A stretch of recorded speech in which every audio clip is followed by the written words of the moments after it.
Once upon a time, before the world went crazy, a Rolex was just another product you could go to the store and buy. You could walk in and say, "1 Rolex please," hand over your dimes and walk out with said Rolex. That, like many other things, is different now. A Rolex shop doesn't so much sell Rolexes anymore as it does man the phone to let the patient queue on the waiting list know their day has come. But what if I told you there was a forgotten steel sports Rolex that you can buy for less than the RRP? I can understand that you'd treat this statement with the same suspicion as a stranger's cough, so let me explain. Watchfinder, the pre-owned watch specialist. Now available in France, Germany, Switzerland, USA and Hong Kong. So we can keep on making great watch videos. I'd really appreciate it if you subscribed to the channel. If you already are, it really does help. Thank you. Before our story even begins, it's important to establish exactly why the Rolex sports watch has come to earn such an overwhelming reputation. Its looks, its specification, its history is nothing more or less remarkable than any of its competitors, often flagging behind in each category.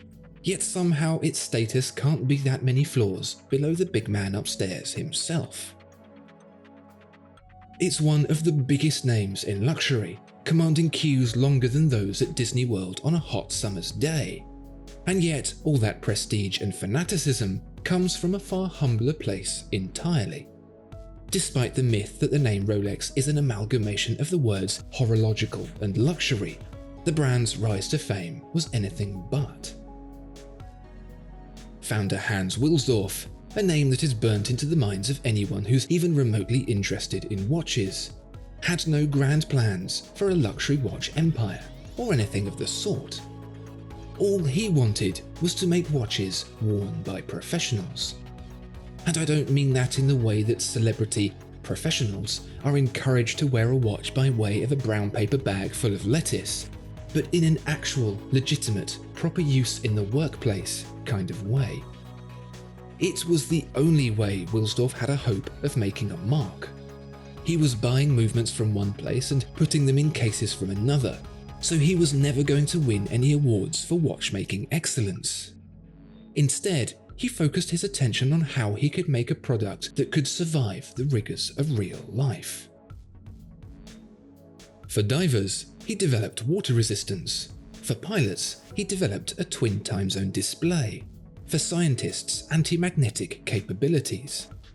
The watches themselves, they were crude, simplistic, the solutions basic and their operation unremarkable. But they worked. They did the job and they did it well. Wilsdorf undercut everyone else with his basic instruments, and that was that. But that wasn't that, because long after Wilsdorf had passed, so too did the industry he had worked so hard to be heard in.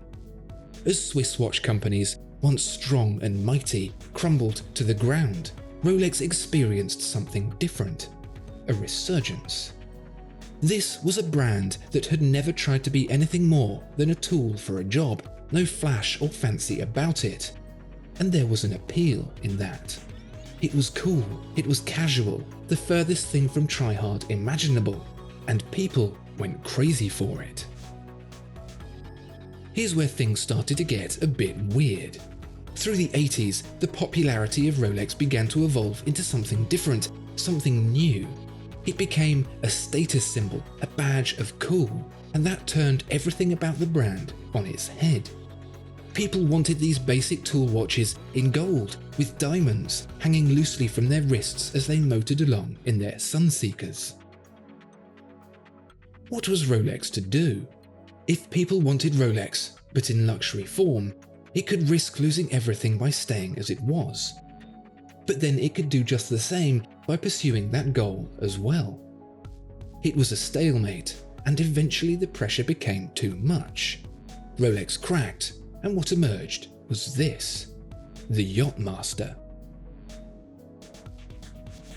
Rolex is often criticized for being very slow with its developmental process, and perhaps the Yacht-Master will help you understand why this approach is necessary. The Yacht-Master, announced in 1992 in gold, naturally, bombed. and bombed hard. Silly Rolex. People liked the rugged versatility of a Rolex, but in gold with diamonds, not some shiny, over-polished rehash of the Submariner. Damned if you do, and damned if you don't.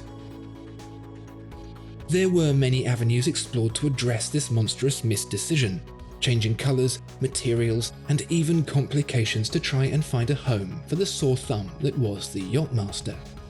But alongside the Submariner, Explorer, GMT Master, it just looked, well, a bit silly. Take this 16622, first seen in 1997. A platinum bezel combined with a platinum dial makes for a very impractical piece of equipment, difficult to read, dazzling in the sun, and expensive to dent. Straight to the no pile, thank you very much. But the tables turned again in 2015 when Rolex doubled down on its 23-year-old bet and brought the Yacht-Master back with a bang. In rose gold and with a new hat, rubber strap, it finally came of age. The audience was just right, the time was just right, and all of a sudden you couldn't find a rose gold Yacht-Master for love nor money. Mainly money. What that's done is relegated the early 16622 watch into a little corner of the Rolex world very few people think to look. It's the reject bin where the offcuts and misshapen goods rot in peace. It's stuck between worlds, neither one thing nor the other. The middle child that didn't either end up on drugs or go to Harvard. It's doing okay, quiet and forgotten. Here's where we find our bargain. You look at any other steel sports Rolex and you'll find the same thing. You can't get one new, and supply and demand have forced the secondary market into appreciation.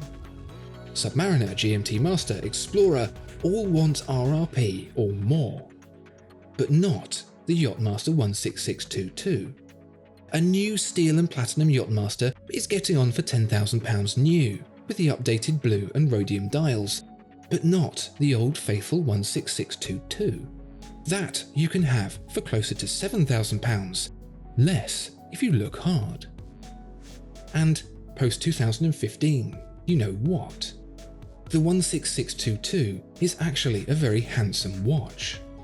The sparkling platinum dial, designed to mirror the sun catching on the waves of the ocean, is a level of detail never previously seen before in a Rolex watch.